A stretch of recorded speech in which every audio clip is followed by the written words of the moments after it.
Greetings everybody and welcome back to the channel. I do apologize for the lengthy hiatus we took in between. But as you can see, there's excitement on the face because of an announcement that we hope to make, which is what kept us busy during the course of the summer. The goal was to create something called a Success Academy that would allow us to interact with you in a different way, a subscription model that will be rolled out hopefully within the next couple of weeks. Just finished recording roughly about 50 different segments on the arena of sales, 20 coming in the arena of communication, and so on. Part of this model is to have a more robust interaction with you that will allow us to do monthly Zoom calls or some kind of a virtual interactive, maybe twice a year have an event where you can come where I'll participate in most of the teaching.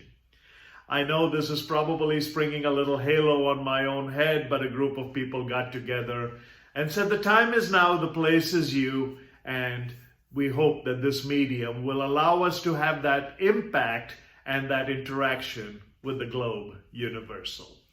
Today's message or missive or motive, which is something that we use as our own catchphrases to reach out to you, deals with the words of Francis Schaeffer, who simply coined, "How then shall we live?" The God Who Is There is, of course, one of his great books where he chronicles some of the interesting people across the spectrum of history who revealed to us different things in their own life that talked about both God and his need in our lives. But using Francis Schaeffer's The God Who Is There and titling this on his words, "How then shall we live?" I wanted to paint for you three very distinct possibilities that you and I are possibly experiencing at this time. The first is what we call unbridled passion. Humanity has now spiraled completely out of control, and history being replete with examples. Our present is also seeing character flaws and falls at an unprecedented rate. Just about everything can be argued, just about everything is debated, everything that is posited has a view of its own. Bigotry is considered to be the one hide behind, which means anytime you disagree with the status quo, you are immediately painted a bigot or someone who is prejudiced. So what this has led to is what we call unbridled passion. Man is searching for new and exciting ways to titillate himself and to create that belief in himself that he is immortal. God no longer is required, and we have kind of moved into this laissez-faire, anything goes, it's free market. But ask yourself if some of the moods that you have experienced because of this virtual world has indeed put in front of you some of these unbridled passions. As if it was not bad enough that we considered this virtual voyeurism a considerable scourge on society, we have now arrived at a point where we are almost dependent on it X number of times a day just to reach out to the world. Just as I'm doing to you here. I'm using it for trying to be a force of good, to try to give you some habits and hopes, but I'm also hoping that in this process you would be addicted to my channel. You would be addicted to what I have to say and then indirectly click or link or share or give a thumbs up, just like any number of people do. But because of this, we are now running the course of this race which seems to have no finish line.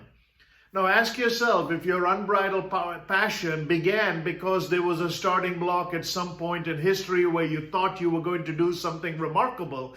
You were going to set some goals and achieve some new and improved and incredible heights.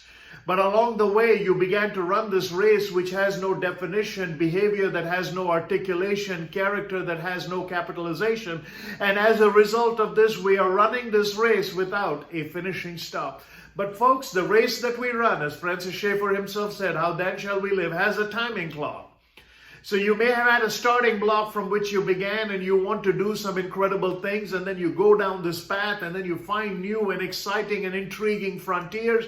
Innovation now becomes part of your status quo, and you change so rapidly and so rampantly that as a result of it, the passions that we are building our lives on are unbridled. If you take a horse that is unbridled, it is free as the mustangs of old that can roam the countryside and look gallant in portraits and pictures. But humanity was always designed to have boundaries. A boundary that says that, in Francis Schaeffer, one of the examples he gave, which is the purpose behind this message, is he asked a gentleman who believed in the nothingness and the vast nothingness of this universe, but still had the love of his life in front of him. And Dr. Schaeffer asked him a question. When you hold the love of your life, is there any moment when you feel she is nothing?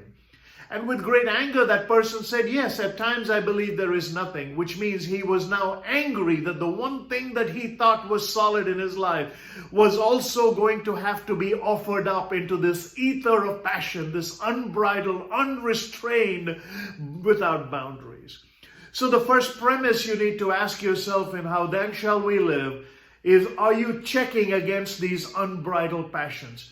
Are you checking against a filter with which news is coming to you, and you're absorbing that news because you believe that someone sending it to you knows more than you have? Again, full caveat. Just as sure as I'm speaking to you today, I may be preaching to the choir. Some of you reach out to me for advice. Some of you call me. In fact, recently I spoke in one forum, and they actually turned my words around to satisfy what they wanted to hear, not what I had to say.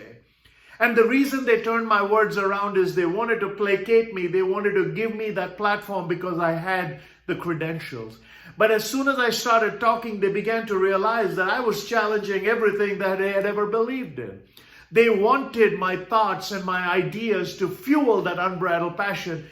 When I came and said that there is a God who loves you, and then there is an accountability at the end of this journey, and if there is a starting block, there is a finishing stop, and there's a timing clock, they suddenly got on edge. And in getting on edge, they said, you know what, we can't cut this guy off because that's censorship.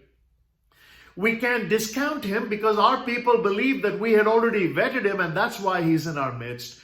So the best thing we can do is, once he's finished speaking, we will inundate the airwaves and we'll inundate the virtual world with a twisted version of his message. Now, the reason I don't react to that is I have always been a subscriber in this unbridled passion area to never believe the positivity that lands me in a place. By the same token, I don't react to the negativity that gets me kicked out of a place. And that goes back to that old saying, if you don't believe your positive press, you won't have to defend yourself against negative press. The second component is what we call unfettered access. Now, I'm just looking down at notes, so if I glanced away from the camera briefly, you kind of know that I'm doing this as a one-man show in my studio with a little remote. So I have to make the adjustments, and I do apologize for that. But let's try to be real. If the first is unbridled passion, the second is unfettered access. You know, we hear the word new normal, and I have pleaded since the beginning, called it old excellence now with new and improved possibilities, because if you don't have filters that delete that which will contaminate you, filters that are going to destroy that which will influence you, and filters that will casually and comfortably pass information through you so that when it flows through you, it actually gains credibility and gains traction. These are human filters that we need in just about everything. This eye gate is horrible. We have oft quoted the William Blake poem, "This eye's dim windows of the soul distorts the heavens from pole to pole and goads us to believe a lie when we see with and not through the eye." The eye gate, we are supposed to see through the eye with a conscience, good, bad, yes, no, black, white, right, wrong. But unfettered access is now telling us that just anything is fair game. And as a result of that, when you listen to the purveyors and the pundits, what they give to you is what they want you to hear, but they cushion it. Before they come on with something dire and diabolical, they will say, here's more word from our sponsors. So you see major organizations sponsoring this outburst. Then they will couch their issue, their anger, their angst, their arrogance. And then at the back end of it, I'll say more after this. So word from our sponsors that introduces the segment, more after this. So between the sophisticated companies that we like and respect and Cocoa Puffs is couched this diatribe that is going into us with unfettered access. And by fettered, I simply mean create filters. And let me go back to the 3 dimensions I gave you that will protect you. Make sure that you completely delete. In fact, you say stop to anything that you know that will contaminate you. As Archbishop William Temple put it in his very chronicles of the definition of worship, he says it quickens the consciousness towards His holiness. So anything that is actually slowing down your consciousness to the holiness of God is something that is going to contaminate you. So delete anything that contaminates you. Second, by the same token, there's information that is distorted, that is designed to contain you and control you. And you have to be wise to this. Can you believe it right now? 50% of the global populace are taking everything someone else said as fact. And as an ex-boss of mine once said, in the world we live in, fact is never fact. In fact, the illusion of it probably becomes more of a fact. So first, delete that which contaminates you. Second, anything that is offered to you as a distortion with the desire to control you and contain you, make sure you have some filters in place to begin to understand. Do these people really have your right motive in mind? Do they really have the right intent in mind? Because remember the old saying, if someone wants to motivate you because they look good, that's manipulation. If people want to motivate you because you look good, that's a constructive critic in your corner. So first, delete that which will contaminate you. Second, create barriers of when information that is presented as distortion to contain you and to control you. And third, but most importantly, be a catalyst for what flows through you. If there is a source that you have to protect and a course that you have to defend, the force that will come out of you is something significant. So make sure that you're not running your life rampant with unfettered access and unbridled passion. Which brings us to the third thing, and this is unaccounted for behavior. A behavior that is not accountable to anybody. You know, we're living in a world right now where someone can say, I'll sign up for your podcast or I'll sign up for your Zoom call. And then in a very, very humble, honest, God-fearing, so to speak, humility-laden way, they'll say, I'm going to switch off my camera and I'm going to mute myself so that I don't conserve bandwidth or create interruptions. Oh, how gallant that sounds and how noble that sounds that you will now have a broadcast that will not be interrupted by others or slowed down by others' access. But do you really know, unless you're looking at the bottom of the screen at the number of participants when you started with 200 and now they're about 12 because they just split. Accountability is now gone by the wayside because most people can pretend to have participated while not really participating. You're saying, wait a minute, I see their number down there. Well, if they've switched off their mic and switched off their camera but have not logged out, they're still there, but they could be at the park. And that's the beauty of the world we live in. Something as simple as participation is now left up to chance. So this is a short missive I wanted to create. How then shall we live? Is the words of Francis Schaeffer. Maybe we'll title the same thing and say excerpted from Francis Schaeffer to give him full credit. But the bylines are some things I talked about because these are things I've thought about.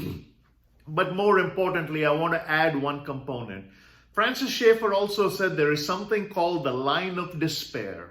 And the line of despair is divided by those who have a faith and a hope and those that don't. And as we navigate through this life, our positivity is always going to be through the probability of where that line of despair is in your life. And I think you will identify the line of despair in your life if you ask yourself, do you have those unbridled passions? Are you aware of the unfettered access? But more importantly, are you checking and making sure that you're counter-checking so that none of your life is behavior that has no accountability or goes unaccounted for? Until next time, this is Krish Dunham. Good luck, God bless, and stay tuned for our Success Academy.